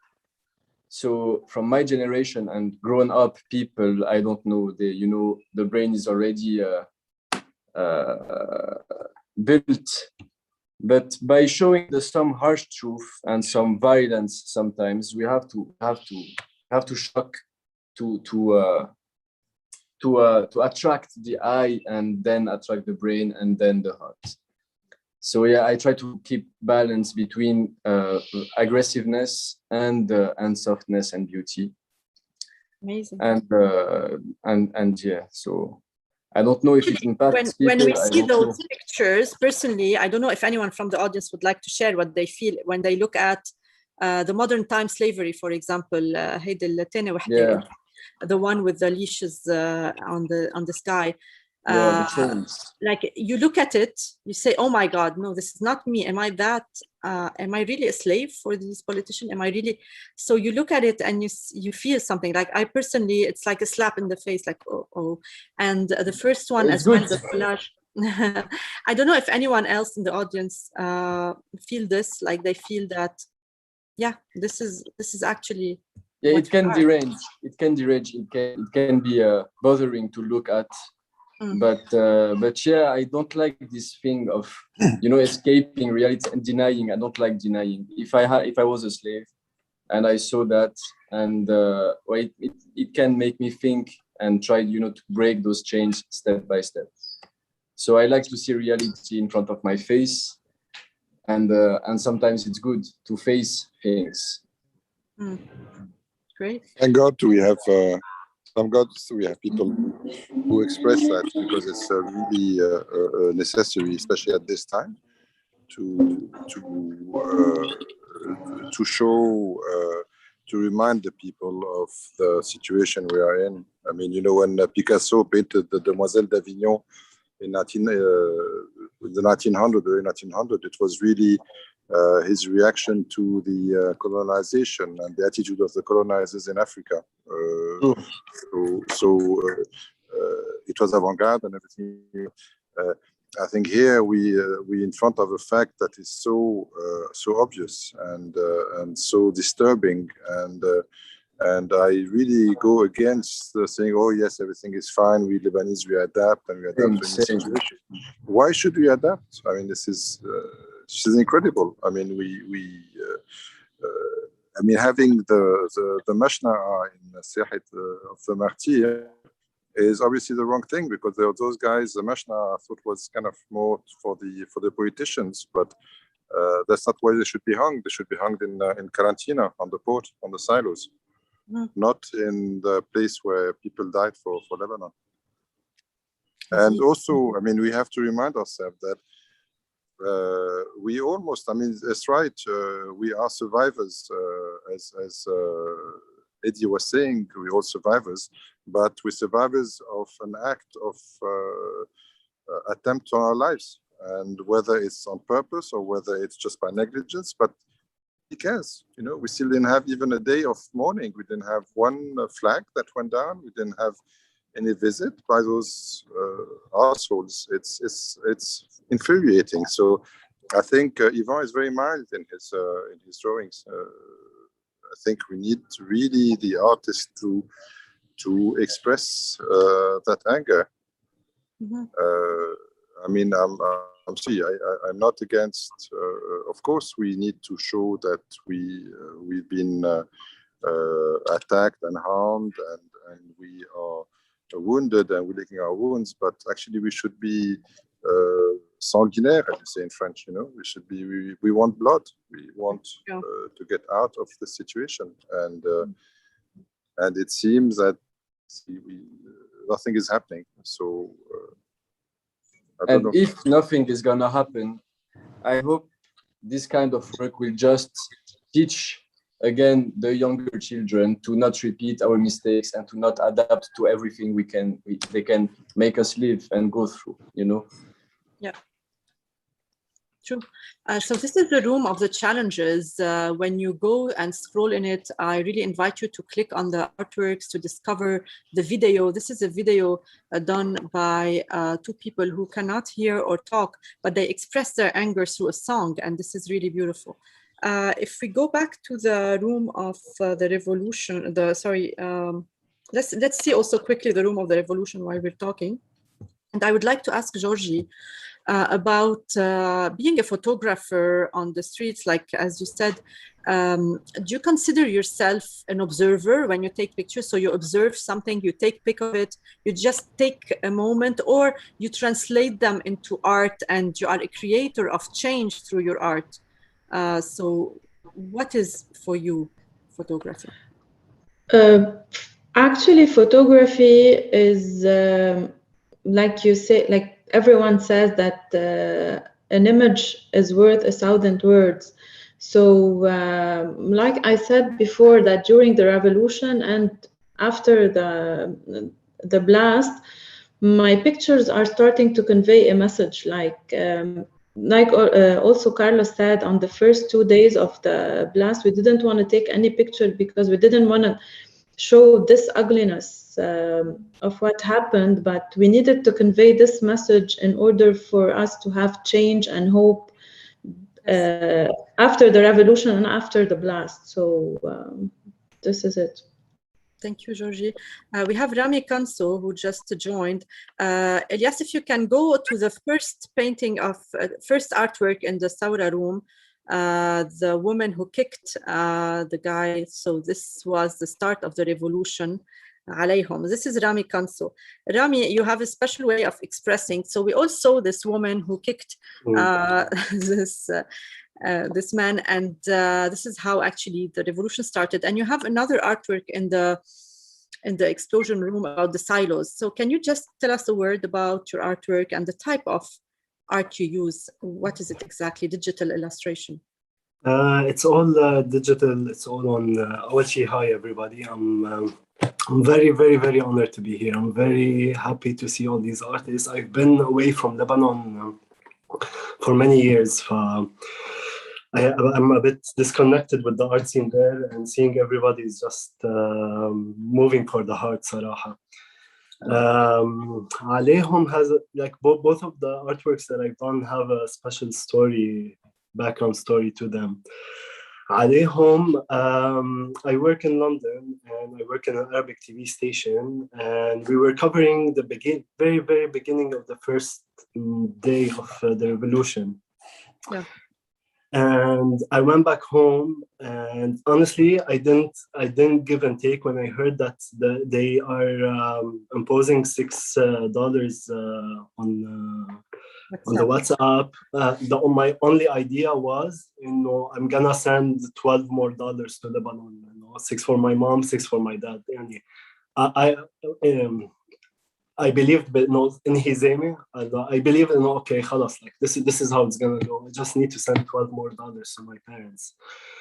But and I went to sleep at 11. Then at 1 I woke up and I was looking at my phone, and everybody was still in the streets. So in my head, oh my God, it's 3 o'clock in the morning, and everybody is still on the road. So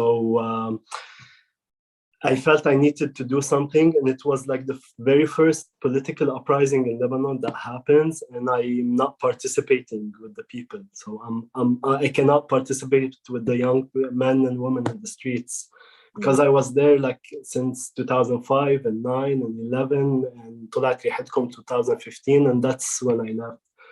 So I felt the only way I can participate is through something that I love and something that I know how to do, which is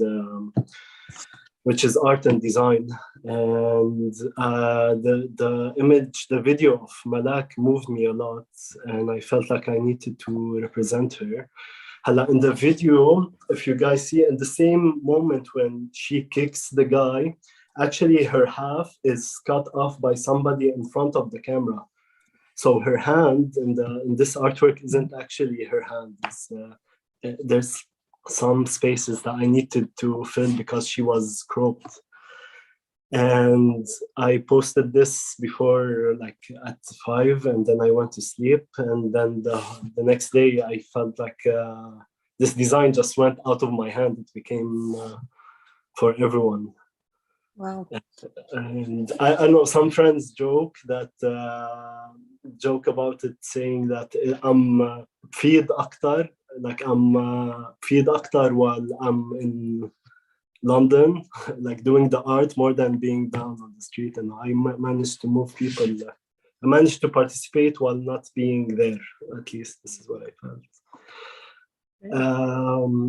Do we want the other design that I did for the Yes, we're gonna talk about this, but let's just show in the same room the artwork of Reem Al Asal. Reem, you had, would you like to say a word about your artwork? It's on the opposite wall, facing this one. You had one with, I think, was it this room? Maybe it was in the first room, like the one with the donkey, right, Reem? مظبوط. Correct. Hi, everyone. Hi. So it's in the first room. We're gonna talk back to Rami Kanso about the other one. Yes, it's actually this one. مع قلعة بعلبك. Correct. Yeah. Yeah, this one. So you have put all the garbage as colors of the political parties. Mm-hmm. Correct. Yeah. So, can you tell us about it? Absolutely.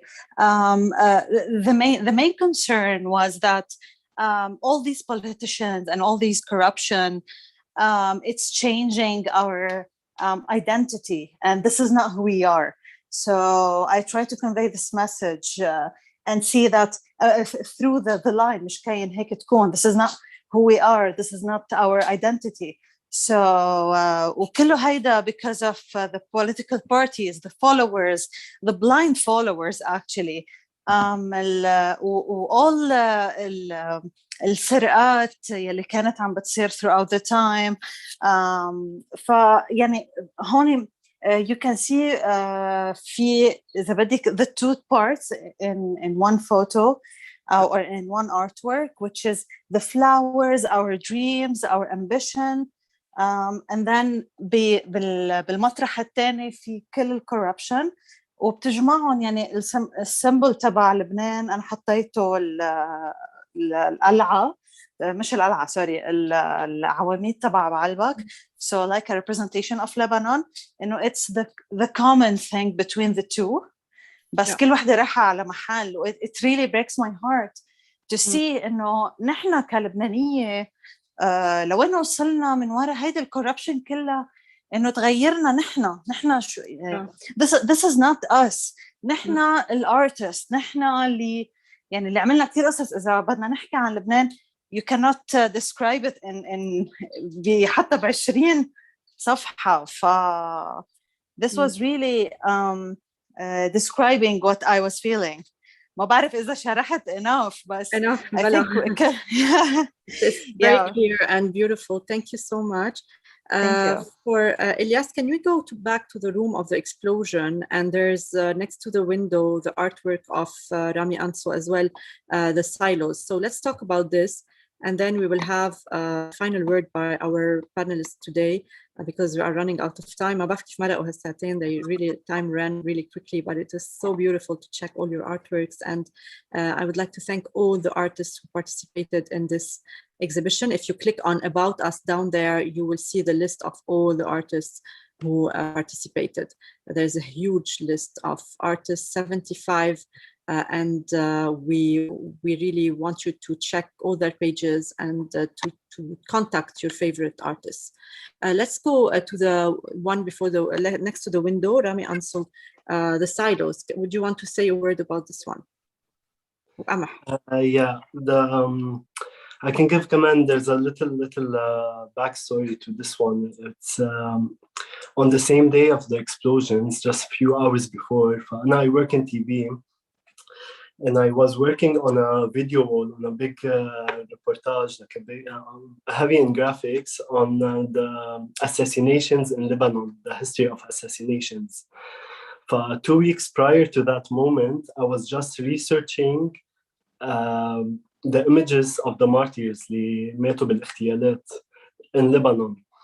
And it's heartbreaking because most of the photos, when you search their name, it shows their funeral. Yeah, on the internet, it shows more their funeral. So I spent 2 weeks, and I felt a bit of PTSD on. And for 2 weeks, I was looking at the widows and orphans of these politicians, whether I am with them or against them politically. And I felt this like blood kept on following us the whole time. Mm.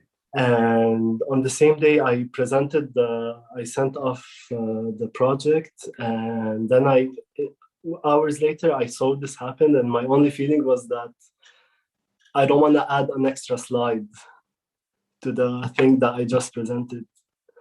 You know, I felt like before I knew what was the explosion, I thought it was an assassination. My first feeling is like, I don't want to go back to the project because I've seen too much. And that's why this artwork came out actually 2 or 3 weeks after the explosions.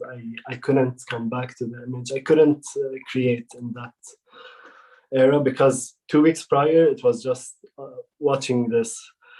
And for me, when I wanted to approach the topic, I wanted to emphasize kind of on the silos because the silos, they worked, this wall, it worked as a shield where it absorbed most of the explosion. That's why like most of West Beirut was kind of more protected than the East, because these walls, they absorbed the explosion. So it was kind of a contribution to what played the role of an angel, that tried to save the other half of the city. Wow. And additionally, I felt like I read that Kaman, like in the same period, I read that how much Lebanon and Syria and Iraq, they're facing a shortage in qamah, even though we're probably the first agricultural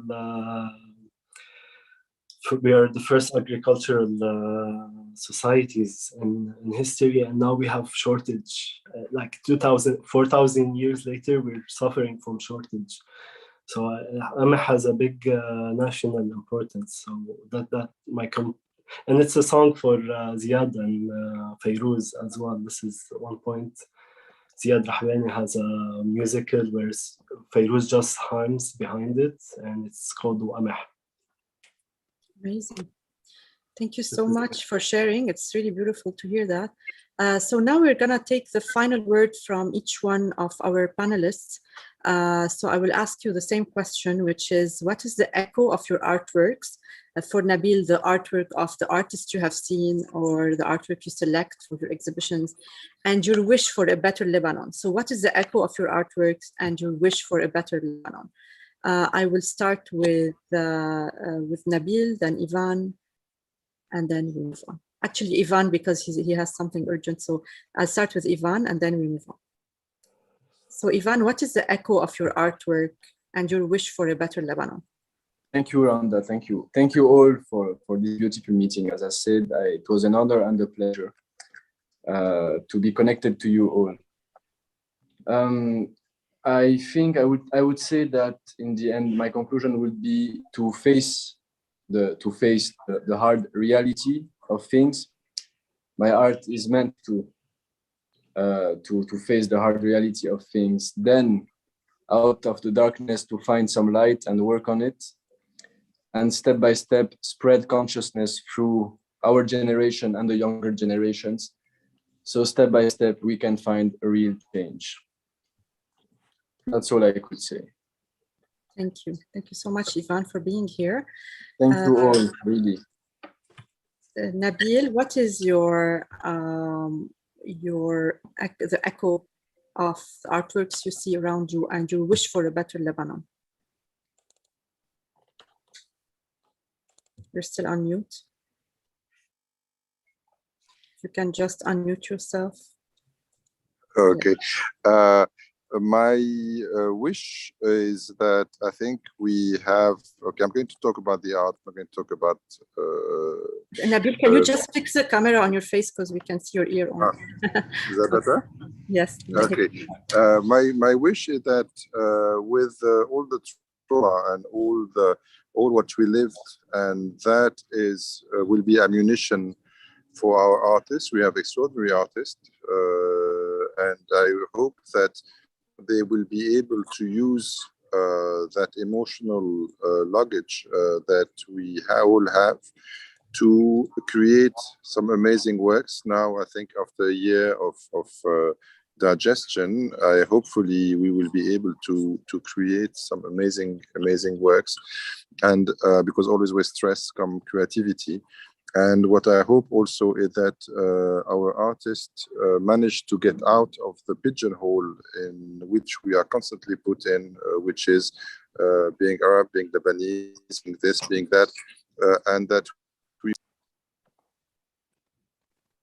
I don't know what happened, Nabil. I think Nabil got disconnected. Okay, so I will proceed with the same question with Georgie. Georgie, what is the echo of your artwork and your wish for a better Lebanon? The echo of our artwork is correlated with our wish for a better Lebanon because it conveyed the real message, and maybe like it pushes people like to work for a better Lebanon, like after the revolution and after the explosion. Amazing, thank you. Omar Frangier, what is the same question? What is the echo of your artwork and your wish for a better Lebanon? I believe by capturing those moments, capturing those sad moments of we're in Lebanon, I ran out of electricity. By capturing those moments, I believe that we are any way or another letting Lebanese people not to forget what happened and to naturally fight for a better future for our new generations. Thank you. Knowing that our country is very beautiful and it deserves much more than what we had. Exactly, and we still love Lebanon despite now you are talking بالعتمة. We still want to fight and to believe. Carlos, so we still have Carlos and Hayat. I'll start with Carlos. Carlos, what is the echo of your artwork and your wish for a better Lebanon? Through my artworks and my photographs and the videos that I create, I want to keep showing the beautiful side of Lebanon, despite the fact that it's a very hard situation here. And I wish that we will have justice for what happened on the 4th of August, and that all of us, all the artists, we use our photos and artworks to keep reminding everyone that this happened on the 4th of August, the whole world, that this happened. So one day we'll have justice. Thank you. Thank you. Before we ask Hayat, I want to click on, if you can click on this one by Omar Sphere with the multiple faces. This is a virtual this is also an artistic photography collage that Omar Sfer has done, taking a different situation, like how the politicians were during the explosion versus everyone else, the pain of different people. So he illustrated the bride and the various people. So Omar Sfer was supposed to be with us today, but he had an emergency at work. So it's also a beautiful one I wanted to highlight. Thank you. Hayat Nazir. Actually, I just shared a video that we, like earlier today, I shared a video that Carlos and he helped me create a video of the making of the Phoenix. And that's what I wanted I want to wish for Lebanon and for my art. If only we can see how when we unite, when we believe in creating something together, how we can turn pain and violence and destruction into amazing things and beauty and power and love. I wish that we unite and we believe in our power, and that's the only way I think for Lebanon to rise up again. So please, if you can see the video, I think you'll enjoy it and you'll understand how we made it and how much power we have, the people. Amazing. And how much we can do a change. Thank you. So thank you, Hayat. Thank you, Omar, Georgie, Carlos, Nabil Debes, Ivan Debes, all this, the artists who are here and who couldn't be here but are going to watch later. I know the timing was a bit tricky for many of you, but I'm sure that you are watching the rerun right now. So this video will be posted on the website. You can watch it again, show it to. It's going to be on artsandpolitics.me on the YouTube channel of I Have Learned. And you can visit the new rooms, take your time to really enjoy every artwork, click on the page, the description, read the letters on the floor by Oh My Happiness, check every detail, contact the artists. It's really amazing. I've been really working on this project with so much love, like putting every detail, every painting at its place, and it took a lot of time and a lot of emotion also to do this. Again, I would like to thank Konrad Adenauer Stiftung for believing in this project and putting hand in hand with us to make it happen, make it a reality. And of course, a big thank you for Elias Haber, OVR Lebanon, who made the technical part going to life. He was able to do like a record in changing the things we want to be able to launch today. So a big thank you for you, Elias, and for everyone here on the panel and in the attendance.